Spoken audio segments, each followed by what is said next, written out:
మంగను మీ పక్కన కూర్చోబెట్టుకుని భోజనం పెట్టడం కరెక్ట్ అయితే మంగను దివ్య తన పక్కన పడుకోబెట్టుకోవడం కూడా కరెక్టే.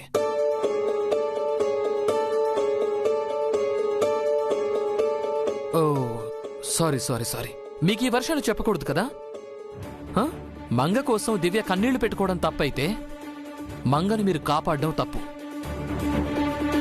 మంగకు దివ్య స్నానం చేయించడం తప్పైతే మీరు మంగని ఇంటికి తీసుకురావడమే తప్పు. మంగను తన పక్కన పడుకోబెట్టుకోవడం దివ్య తప్పైతే మంగను మీ పక్కన కూర్చోబెట్టుకుని భోజనం పెట్టడం తప్పు. ఇప్పుడు చెప్పండి, ఏది రైటు ఏది రాంగు?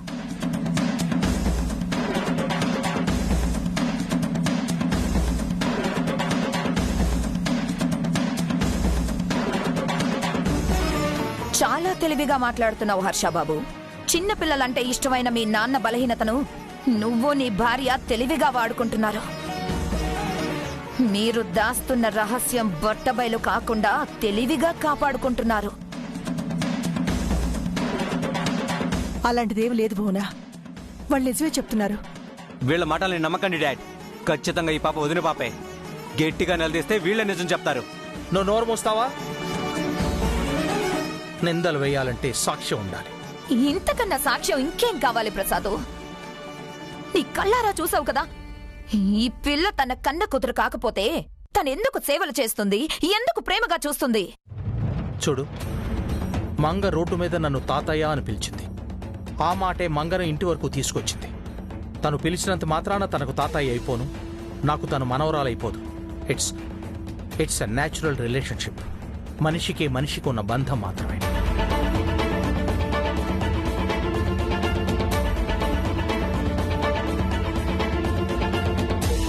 మీ విషయం వేరు డాడ్, కానీ వదినకి ఈ పాపకి బ్లడ్ రిలేషన్ ఉంది. ఇదిగో, ఎవిడెన్స్ లేకుండా నోటుకొచ్చినట్టు మాట్లాడితే పళ్ళు రాలగొడతారు. నిజం చెప్తే వాడి నోరు మోయిస్తావేంటి ప్రసాద్?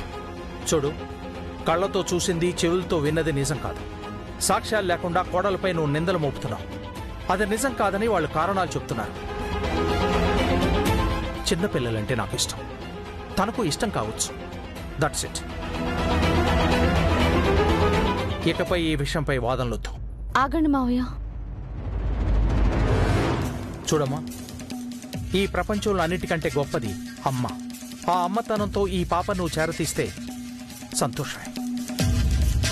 కానీ నిజంగా ఈ పాప నీ కూతురయ్యి ఆ నిజాన్ని మా దగ్గర దాచిపెట్టుంటే మాత్రం నేనే కాదు, ఈ ప్రపంచంలో ఎవరూ నిన్ను క్షమించరు.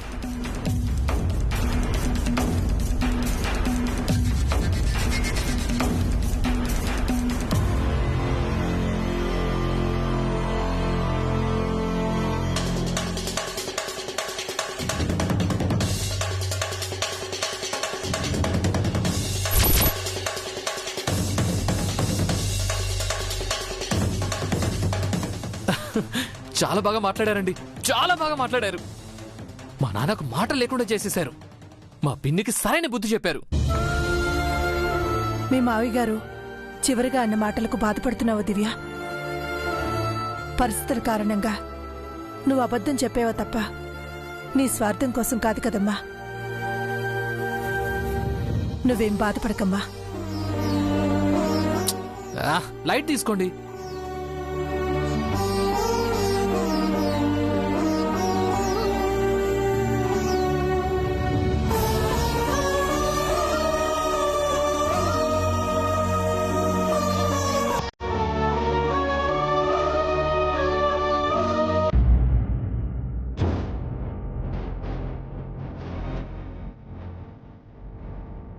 ఏంటి ప్రసాద్, వాళ్ళని రెడ్ హ్యాండెడ్ గా పట్టించినా కూడా నిలదీయకుండా వాళ్ళని సపోర్ట్ చేసొచ్చావు. ఏం చేయమంటావు? వాళ్ళు చెప్పింది కూడా సమంజసంగానే ఉంది. నాకు పిల్లలంటే ఇష్టం, తనకు ఇష్టమేమో. అదంతా డ్రామా డాడ్. కావాలని వాళ్ళు నాటకం ఆడి మిమ్మల్ని డైవర్ట్ చేశారు. ఆ పాప ఖచ్చితంగా వదిలి కూతురే, నో డౌట్. చూడరా, నీకు మళ్ళీ మళ్ళీ చెప్తున్నాను, ఏ నింద మోపటానికైనా సాక్ష్యం కావాలి. అది ఉంటేనే మాట్లాడు. ప్రతిసారి సాక్ష్యం సాక్ష్యం అంటున్నారు. ఇదేమన్నా కోర్టా? లాయర్ లాగా సాక్ష్యం అడగడానికి? నువ్వు ఇంటి పెద్ద, నిలదీసి నిజం రాబట్టాలి గాని వాళ్ళు చెప్పిందంతా విని తలుపుకుంటూ వచ్చేస్తావా? ఏదైనా ఎవిడెన్స్ ఉంటే కదా వాళ్ళను నిలదీయటానికి. ఆ పాపను వదిన కేరింగ్ చేస్తుంది. ఇద్దరు తల్లి కూతురులా బిహేవ్ చేస్తున్నారు. అంతకన్నా ఎవిడెన్స్ ఏం కావాలి డాడ్? నేను కూడా మంగంటే కేరింగ్ చూపాను. ఆ మంగను దొంగల ముఠా కిడ్నాప్ చేస్తుంటే నేను వెళ్ళి కాపాడాను. పోలీసులంటే భయపడింది కాబట్టి ఇంటికి తీసుకొచ్చాను. అలాంటప్పుడు నేను చేసింది తప్పు కానప్పుడు వాళ్ళు చేసింది తప్పెలా అవుతుంది? ఇదే విషయం హర్ష ఆ అమ్మాయి అడుగుతున్నారు. దానికి నేనే సమాధానం చెప్పాలి? ఆ పిల్లని కాపాడి ఇంటికి తీసుకొచ్చి పెద్ద తప్పు చేశావు. ముందు నిన్ననాలి. అవును డాడ్, మీ వల్ల వాళ్ళ దగ్గర మేం తలదించుకోవాల్సి వస్తుంది. బాగుందిరా. మీరు అనవసరంగా డౌట్ పడితే దాన్ని నేను సమర్థించాలా? చూడండి, డబ్బుల కోసం కొన్నిసార్లు నేను కూడా తప్పుడు కేసులు వాదించాను. చేసిన తప్పులు చేయలేదని, చెయ్యని తప్పులు చేశారు అని. అలా అని ఇంట్లో సొంత మనుషులతో కూడా అలా ఉండమంటావా? సొంత మనుషులా? ఎవరు ప్రసాద్? ఆస్తి చదువు ఉన్నాయని నీకు అబద్ధం చెప్పి నిన్ను పెళ్లి చేసుకున్న అక్క, నీతో చెప్పా పెట్టకుండా పెళ్లి చేసుకొనొచ్చిన నీ పెద్ద కొడుక, పరాయి ఇంటి నుంచొచ్చి తన అతి తెలివితేటలతో నిన్ను ఏమారుస్తున్న నీ కోడల, ఎవరు సొంత మనుషులు? నీ ప్రశ్నలోనే సమాధానం ఉంది భువన. అబద్ధం చెప్పి నన్ను పెళ్లి చేసుకున్నా సుమిత్ర నాకు భార్య అయింది. నాతో చెప్పకుండా పెళ్లి చేసుకొచ్చిన హర్ష నా కొడుకే. నా కొడుకు తాళి కట్టాడు కాబట్టి ఆ అమ్మాయి నా కోడలే. పని మనిషిలా చూసిన సుమిత్ర ఇంట్లోనే ఉంది. నేనంటే ఇష్టం లేకపోయినా హర్ష తన తల్లికిచ్చిన మాట కోసం ఇంట్లోనే ఉన్నాడు. మనకంటే చాలా పెద్ద కుటుంబంలోంచి వచ్చిన దివ్య ఇంట్లో ఒద్దిగ్గా ఉంది. వీళ్ళంతా పరాయి వాళ్ళు ఎలా అవుతారు?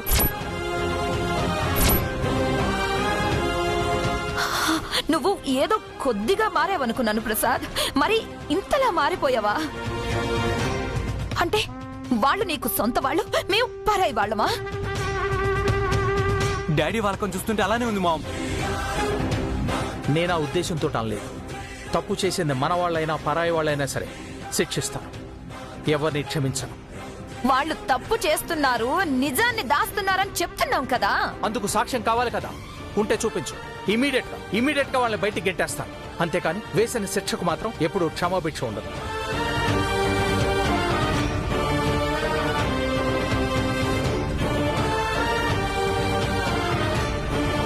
డాడీని చూస్తుంటే భయం వేస్తుంది మామ్. డాడీ మామూలుగా మారలేదు, బాగా మంచివాడైపోతున్నాడు. అంతా దివ్య వల్లేరా. అది దాని తెలివితేటలతో మీ డాడీని కన్ఫ్యూజ్ చేస్తుంది. మెల్లగా తన వైపుకు తిప్పుకుంటుంది. మీ డాడీ మనసు మార్చి తనలోని మంచితనాన్ని బయటికి లాగుతుంది. మరి మన పరిస్థితి ఏంటి మామ్? డాడీ మనపై రివర్స్ అవుతారు కదా. అంతదాకా ఎందుకు రాణిస్తాన్రా? మీ పెద్దమ్మ దగ్గర నుంచి మీ డాడీని లాగేసుకున్న దాన్ని, మీ అన్నయ్య పై నుంచి మీ డాడీ ప్రేమ నీ వైపుకు మళ్లించిన దాన్ని, మన దారిని వదిలి వాళ్ల దారికి వెళ్తున్న మీ డాడీని మళ్ళీ మన దారికి తెచ్చుకోలేనా? అది జరగాలంటే మీ డాడీ అడిగిన సాక్ష్యం మనకు కావాలి. ఆ పిల్ల దాని కూతురే అని మనం నిరూపించాలి. అప్పుడే వాళ్ళని ఇంటి నుంచి గెంటేయచ్చు. ఓకే మామ్, తప్పకుండా ఆ ఎవిడెన్స్ సంపాదిద్దాం. అన్నయ్యను, వదినను, పెద్దమ్మను ఈ ఇంటి నుంచి తరిమి కొడదాం. దానికంటే ముందు నువ్వు ఇంకొకటి చెయ్యాలి. ఏం చేయాలి మామ్? ఆ హర్ష నిన్ను కొట్టాడు కదా, నువ్వు తిరిగి వాడిని కొట్టాలి. ఆ, నేను అన్నయ్యను కొట్టాలా? ఏ బ్రదర్ సెంటిమెంటా? వాడు నాకు పుట్టాడా లేక నువ్వు పెద్దమ్మకు పుట్టావా? దెబ్బకి దెబ్బ తీయాలి దీపో. పెద్దమ్మని తిట్టి నేను దొరికిపోయాను కాబట్టి అన్నయ్య నన్ను కొట్టాడు.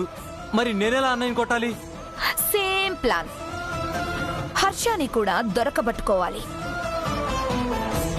వాడు నన్ను తిట్టేలా చెయ్యాలి. వాడు ఆ తప్పు చెయ్యకపోతే మనమే చేయించాలి. నీ డాడీ చూస్తుండగా నువ్వు హర్షాని కొట్టాలి. అది నేను నా కళ్ళారా చూడాలి. వాళ్ళు ఇంటి నుంచి వెళ్ళిపోవాలి. ఇదే జరగాలి. ఇది నా కల. Okay mom. నాకు అన్నపై రివెంజ్ తీర్చుకోవాలంది. కొట్టేస్తాను, నీ కల నెరవేరుస్తాను.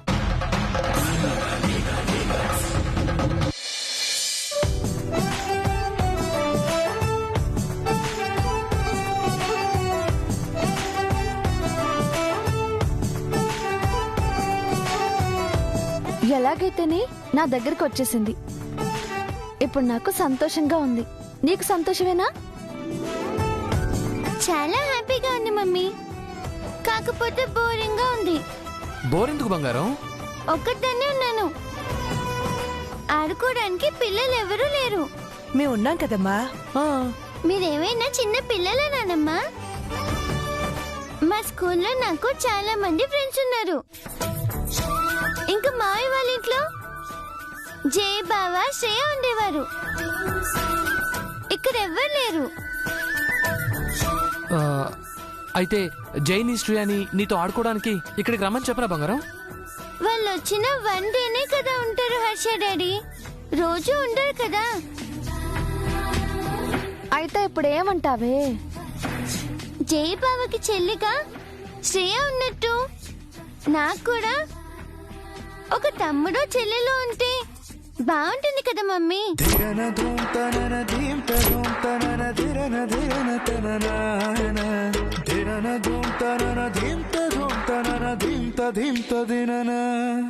అవునమ్మా, చాలా బాగుంటుంది కదా నానమ్మ?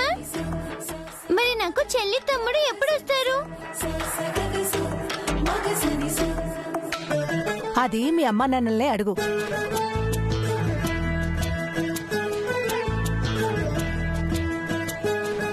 చెల్లి తమ్ముడు ఎప్పుడు వస్తారు హర్ష డాడీ? అది మీ మమ్మీని అడగాలి.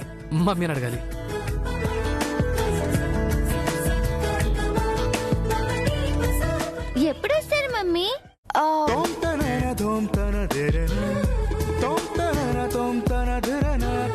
నన్ను చూస్తారేంటండి? చెప్పమ్మా, మంగ అడుగుతుంది కదా. మీరు కూడా ఏంటత్తయ్యా? అయితే ఎవరు చెప్పరా? త్వరలోనే వస్తారమ్మా. త్వరలో అంటే ఎప్పుడు నానమ్మా? ఎప్పుడంటే అది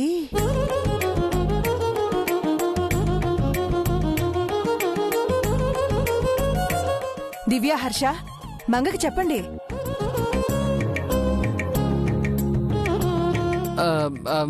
అది అమ్మా అది నేను ఫ్రెష్ అవ్వాలి. టవల్ ఎక్కడుంది? బయట ఆరేసినట్టుందిరా. అవునా, సరే నేను వెళ్ళి టవల్ తెచ్చుకుంటాను.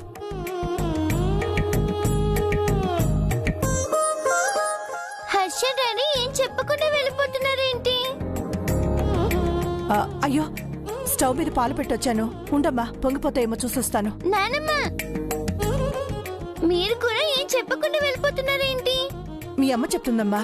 అత్తయ్య, చెప్ప మమ్మీ. చెల్లి తమ్ముడు ఎప్పుడు వస్తారు? మంగా, టిఫిన్ తినడం అయిపోయింది కదా. టానిక్ తాగి టాబ్లెట్స్ వేసుకోవాలి నువ్వు. నేను ఒకటి అడిగితే నువ్వు ఇంకొకటి చెప్తావేంటి? ముందు ఈ పని కానీ మిగతా విషయాలు తర్వాత మాట్లాడుకుందాం.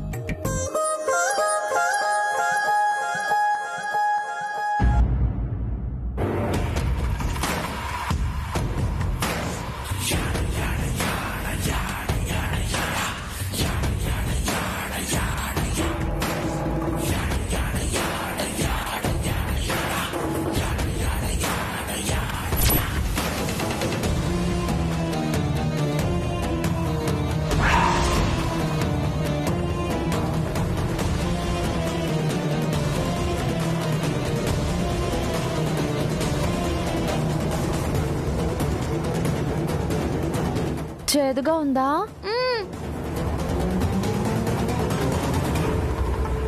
రాత్రి ఆ పిల్ల కోసం కన్నీళ్లు పెట్టుకుంది, పక్కన పడుకోబెట్టుకుంది, తెల్లారి స్నానం చేయించింది, టిఫిన్ తినిపించింది, ఇప్పుడు టానిక్ తాగించి టాబ్లెట్లు వేస్తుంది.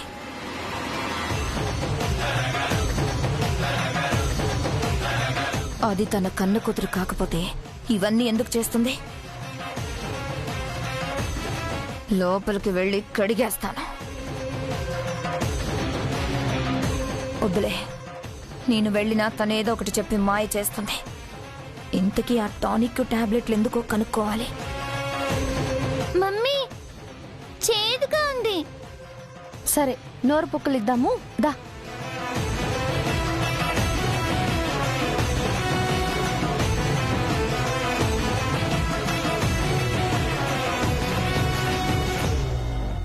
అమ్మా అమ్మా అమ్మా అమ్మా ఏంట్రా టవల్ బయటే ఉందన్నావు లేదేంటి? నువ్వు టవల్ కోసం బయటకు వెళ్ళావో, మంగ అడిగిన ప్రశ్నకి సమాధానం చెప్పలేక పారిపోయావో నాకు తెలుసురా.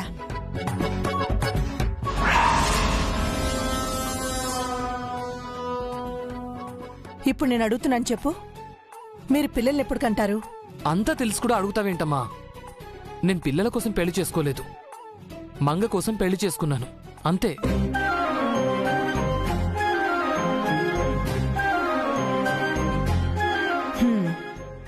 నీ చేత పిల్లలు ఎలా కనిపించాలో నాకు బాగా తెలుసు.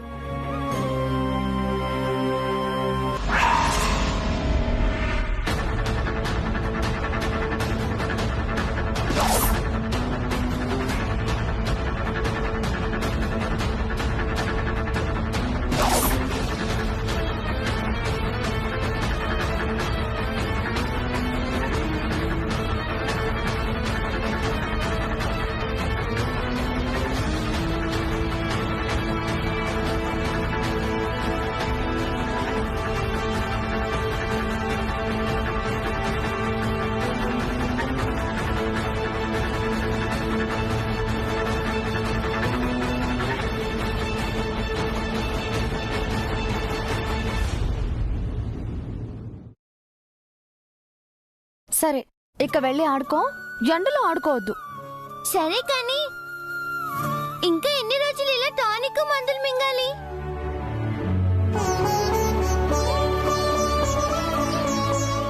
ఇంకొన్నాళ్లే మంగా, త్వరలోనే ఆపేద్దాం.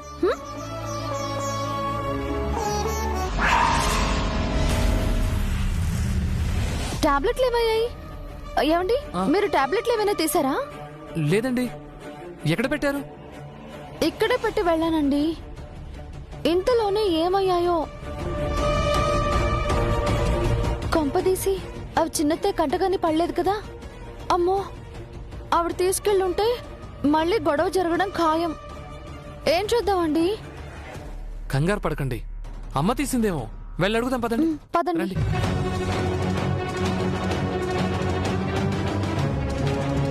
అమ్మా, నువ్వు మంగ టానిక్ టాబ్లెట్స్ ఏమైనా తీసావా? లేదురా. ఏ? ఇందాక మంగకి టిఫిన్ తినిపించి టానిక్ తాగించి టాబ్లెట్ మింగించాను అత్తయ్య. ఇప్పుడు అవి కనిపించడం లేదు. ఎక్కడ పెట్టావమ్మా? రూమ్ లో పెట్టానత్తయ్య. మంగకి మొహం కడిగించి తిరిగొచ్చి చూస్తే అవి లేవు. రూములో పెట్టినవి ఎక్కడ పోతాయిరా? పిన్ని తీసుంటుందని కంగారు పడుతుందమ్మా. వాటిని భువనేం చేసుకుంటుంది? చిన్నత్తయ్య వాటిని తీసి ఎందుకు వాడుతున్నారో ఎంక్వైరీ చేస్తే ప్రమాదం కదత్తయ్య. ప్రమాదం ఏముందండి? ప్రతి చిన్న విషయానికి ఎందుకు ఇలా భయపడతారు? అవునమ్మా, మహా అయితే మంగకున్న ఆరోగ్య సమస్య గురించి భువనకు తెలుస్తుంది, అంతేగా? ఆ నిజం తెలుసుకుని కూడా పిన్ని తన శాడిజం చూపిస్తే అప్పుడు చెప్తాను తన సంగతి. ఏం చెప్తావురా? గొడవంటే చాలు ఒంటి కాలు మీద లేస్తావు. అమ్మా దివ్య, వీణ్ణి తీసుకెళ్లి శుభ్రంగా తలంటి స్నానం చేయించు. తను నాకు స్నానం చేయించడం ఏంటమ్మా? ఓహో, నేనేమైనా చిన్నపిల్లనా? నాకు నేను స్నానం చేసుకోలేనా? నువ్వు చిన్నపిల్లాడవని కాదురా, నీకు స్నానం చేయడం చేత కదని కూడా కాదు. భర్తకి భార్య తలంటి స్నానం చేయించటం మంచి పద్ధతి. నువ్వు అలాంటి పద్ధతులు ఏం పెట్టకు. నా స్నానం నేను చేసుకోగలను. చెప్పిన మాట వినరా. నేనంటే ఎంత కోపం ఉన్నా మీ నాన్నగారు వారానికోసారి నాతో తలంటి స్నానం చేయించుకునేవారు. అయితే వెళ్ళి మీ ఆయనకు తలంటు. నాకు మా ఆవిడ తలంట అక్కర్లేదు. భార్య చేత్తో తలంటించుకుని స్నానం చేస్తే చాలా మంచిదిరా. అమ్మా, అనవసరంగా తనని ఇబ్బంది పెట్టకమ్మా. తనకెందుకు శ్రమ? ఇందులో ఇబ్బంది ఉందండి. అత్తయ్య గారు చెప్పినట్టు మీకు తలంటు స్నానం చేపిస్తాను. మీరు కూడా ఏంటండి? అదంతా నాకు ఇష్టం లేదు. ఎందుకు ఇష్టం లేదురా? తను చేయిస్తానన్నప్పుడు నువ్వెందుకు వద్దంటున్నావు? అయ్యో, అది కాదమ్మా, నువ్వే అర్థం చేసుకో. మీరు మంగకి అమ్మా నాన్న మాత్రమే కాదు, భార్యాభర్తలు కూడా. ఇలాంటి చిన్న చిన్న విషయాలే మీ మధ్య ఉన్న బంధాన్ని బలపరుస్తాయి. మా రిలేషన్ స్ట్రాంగ్ గానే ఉంది. స్నానం చేయిస్తేను, ఆయిల్ రాస్తేను అది కాంక్రీట్ అవ్వదు. అనవసరంగా దివ్య గారిని ఇబ్బంది పెట్టకు. నాకెలాంటి ఇబ్బంది లేదండి, అభ్యంతరం కూడా లేదు. మీరు అనవసరంగా మొహమాట పడకండి. మీ కోపం తగ్గాలంటే నిజంగానే మీకు బాగా తలంటాల్సిందే. అయ్యో, అలా చెప్పమ్మా వాడికి. నేను చెప్తుంటే వెధవేషాలు వేస్తున్నాడు. ఏంటి అత్త కోడళ్ళు ఒకటైపోయారా? హర్ష డాడీ, మమ్మీతో తల స్నానం చేయించుకోండి. మమ్మీ చాలా బాగా స్నానం చేయిస్తుంది. ఆ, బంగారం నువ్వు కూడానా? మీకు తల స్నానం అంటే భయమా డాడీ? నాకు భయమా? No, never. నేను చాలా ధైర్యవంతుని తెలుసా. అయితే వెళ్ళి మమ్మీతో తల స్నానం చేయించుకోండి. చేయించుకుంటాను, నాకేం భయం లేదు. రండి దివ్య గారు, రండి రండి రండి.